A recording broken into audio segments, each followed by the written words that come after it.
In our last episode, Alfred the Great stood as the defender of a fractured land Wessex, the last light against the Viking storm. His courage forged the dream of one England, but dreams need heirs to survive.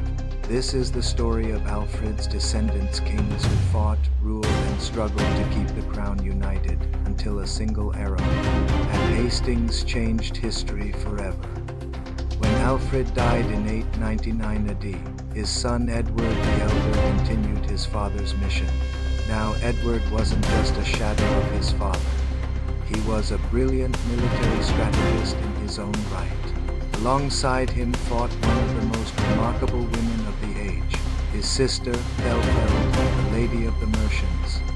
Together, this power duo pushed back the Danes, recapturing key fortresses and expanding their influence. By the time of Edward's death in 924, nearly all of England south of the Humber River bowed to one crown. The dream of Wessex was steadily becoming England's reality. The crown then passed to Edward's son, Athelstan, who reigned from 924 to 939. If Alfred dreamed of Athelstan was the one who truly built it. He conquered the final Viking kingdom of Northumbria, making him the first true king of all England. To prove it, he minted coins that boldly declared him Rex Totius Britanniae, king of the whole of Britain. His defining moment came at the legendary Battle of Brunanburh, where he crushed a massive coalition of Scots, Vikings, and Celts. Under Athelstan, law, trade, and learning flourished. For the first time in history, England was one realm under one ruler. Athelstan's successors, his half-brothers Edmund I and Eddard, and then his nephew Edgar the Peaceful, worked to consolidate this newfound unity. Edgar's reign, from 959 to 975, is often remembered as a golden age. It was a time of rare stability. Monasteries, which had been ravaged by Viking raids, were rebuilt and became centers of learning once again. The legal system was reformed to ensure justice was fair and consistent across the kingdom. Even the fierce Viking lords who still lived in parts of England accepted Edgar as their overlord. A famous legend tells of a time when 8 lesser kings rode his royal barge on the river, a powerful symbol of their submission to his authority. But golden ages, by their very nature, don't last forever. After Edgar's death, the realm began to weaken. His son, Edward the Martyr, was tragically murdered after only a few years.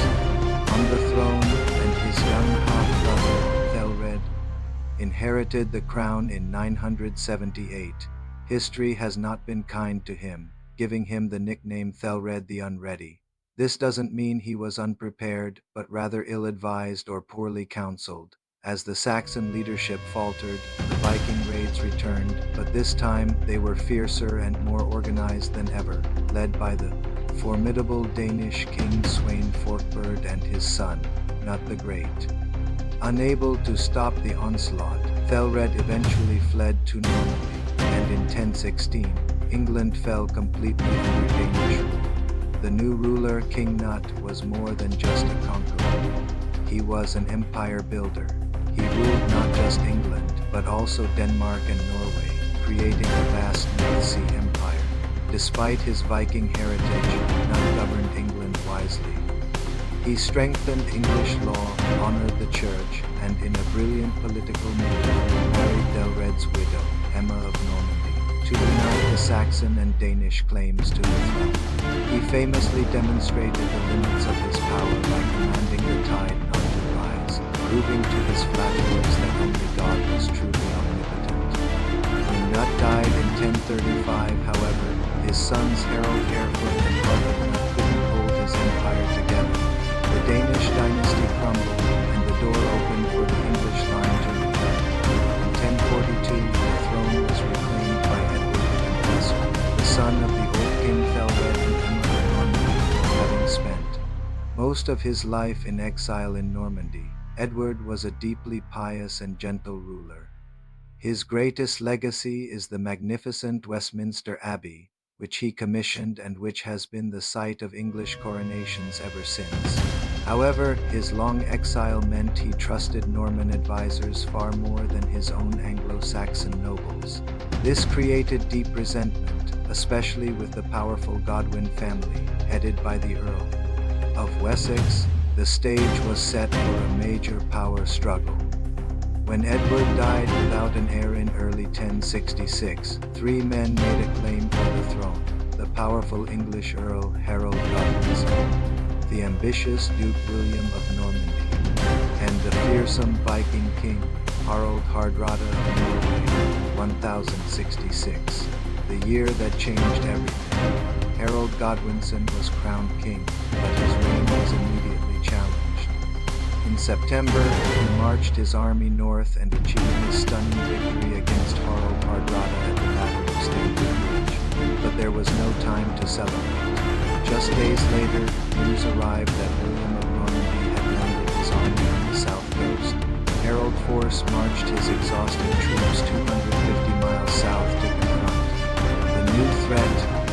On October 14, at the Battle of Hastings, the two armies clashed. The English shield wall held for hours, but eventually it broke. King Harold was struck down, legend says, by an arrow to the eye. With his death, the Anglo-Saxon resistance collapsed. England's fate was sealed. The Normans had come. The age of the Anglo-Saxons, which had stretched for over 600 years, ended in a single day's bloody battle. Yet their language, laws, and spirit were not erased. They endured, woven into the very fabric of English life that would emerge under new masters. In our next episode, we'll meet William the Conqueror, whose iron fist and towering castles would reshape England into a formidable medieval powerhouse. Thank you so much for watching. If you enjoyed this journey through history, please hit that like button, subscribe to the channel, and turn on notifications so you don't miss our next chapter. See you then.